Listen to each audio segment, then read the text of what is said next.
ये प्रस्तुत अंश जो है स्वाध्याय है। स्वाध्याय का अर्थ होता है कि पढ़ना और अध्ययन करना।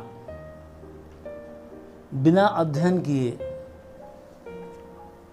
जब पुस्तकों का अध्ययन हम करते हैं, मानो उसके लेखक से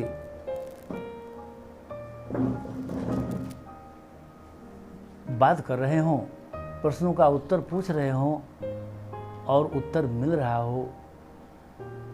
इसलिए पुस्तकों को पढ़ना आवश्यक है। यद्यपि इस स्वाध्याय के संबंध में बृहद रूप से लिखा गया है, हर चीज़ बृहद रूप से लिखा गया है, किंतु उसमें का कुछ अंश ही मैं पेश किया करता हूँ, क्योंकि विस्तृत विशाल भारत हमारा है। समय कम होता है जीवन का और काम तो कभी समाप्त नहीं हो सकता। ज्ञान की कोई सीमा नहीं है और किसी भी चीज़ की कोई सीमा नहीं होती है। स्वाध्याय से बहुत ही लाभ होता है।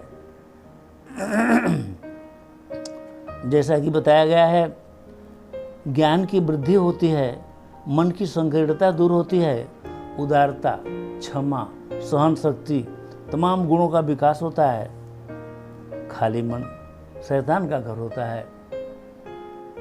यदि आप खाली रहेंगे तो कुछ न कुछ सोचेंगे।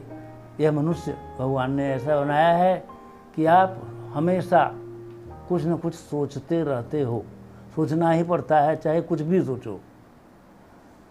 तो हमारे ऋषियों ने कहा है, जब सोचना ही पड़ेगा तो अच्छा सोचो। लेकिन अच्छा सोचोगे कैसे? जब नॉलेज रहेगा, ज्ञान रहेगा तब। न ही ज्ञाने न सुदिश्रम पवित्रम यह विद्यते। अध्ययन के 3 अंग होते हैं: पढ़ना, लिखना व सुनना।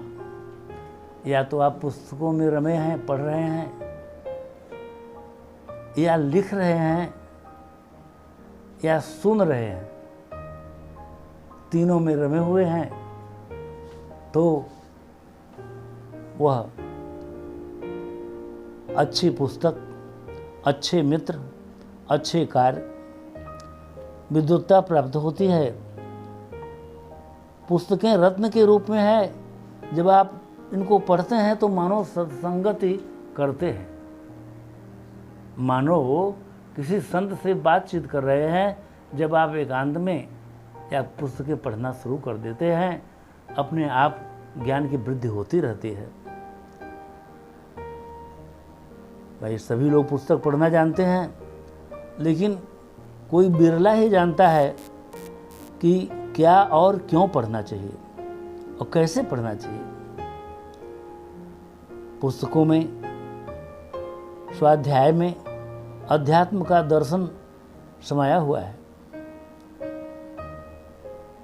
मनन, चिंतन, स्वाध्याय व सत्संगति औषधियां हैं।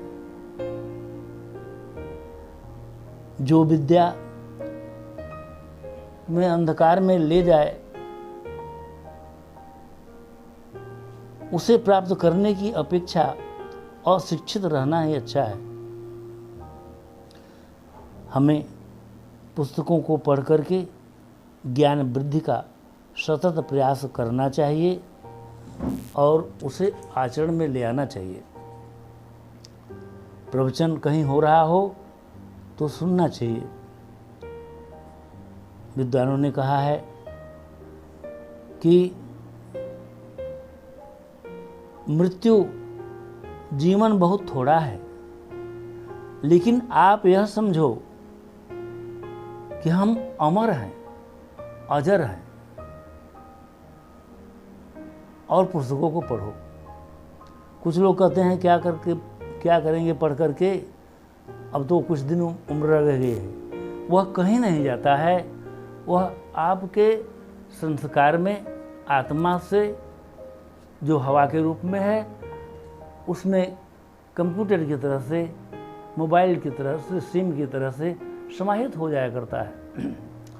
इसलिए आपने जो भी ज्ञान प्राप्त किया और जिसको हृदयंगम कर लिया, यहाँ पर ला दिया, वो आपके संस्कार में वो चिपक जाएंगी। न उसको देख सकता कोई, न उसको छू सकता। विज्ञान के द्वारा भी यह सिद्ध हो चुका है। इसलिए कहा गया है स्वाध्यायात मां प्रमदः। और संतों ने बताया है कि स्वाध्यायात मां प्रमदः, अर्थात स्वाध्याय से आलस्य न करो। एक नियम बना करके 2 घंटे, 1 घंटे रामायण, महाभारत, श्रीमद् भागवत गीता या श्रीमद् भागवत या तमाम विद्वानों द्वारा लिखी गई कविताएं और पुस्तकें पढ़ करके उसका आनंद भी आप ले सकते हैं, दूसरों को शिक्षा भी दे सकते हैं और अच्छा जीवन जी सकते हैं, आनंद का जीवन भी जी सकते हैं।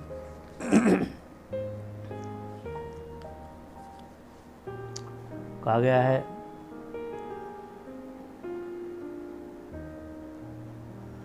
आत्मज्ञान गीता जो पढ़ता, कर्म मंत्र को दोहराता, संकल्पों से कभी न डिगता, काल जयी वह बन जाता।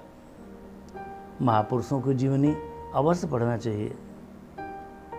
इस तरह के स्वाध्याय अध्ययन से 3 बड़े लाभ हैं। चिंतन का आनंद, बातचीत में निखार। कहीं बात हो रही है, 4 लोग बैठे हुए हैं, जब आप पढ़ रहे हैंगे, कुछ रहेगा तो उसको आप बोलेंगे, सब आनंदित हो जाते हैं। तो बातचीत में निखार भी आ जाता है। विवेकपूर्ण कार्य संपादन की क्षमता हो जाती है। कोई भी कार्य छोटा हो या बड़ा हो, विवेकपूर्ण, ज्ञान से भी बढ़कर के विवेक है, बुद्धि से बढ़कर विवेक है। बुद्धि तो अच्छा है, बुरा काम भी सोच सकती है कर, लेकिन विवेक बुद्धि से को सोच करके विवेक ले आकर के कार्य किया जाता है। यह पुस्तकों द्वारा ही संभव है। कहा गया है studies are necessary to discipline the mind. मन को नियंत्रित करने के लिए आवश्यक है स्वाध्याय। तो जीवन में बहुत विघ्न है, जैसा कि हम बताए पहले कि अपने को अजर अमर समझ कर के विद्या का अध्ययन करिए। शास्त्रों के अध्ययन में आलस्य न करिए। आयु अल्प है, अनेकों विघ्न भी रहते हैं, और इसलिए स्वाध्याय के लिए प्रतिदिन 1 घंटे का समय भी निकालेंगे तो भी बहुत है, आनंद पाएंगे। और यदि हम मानव बन जाए तो देवता है, समझ लीजिए।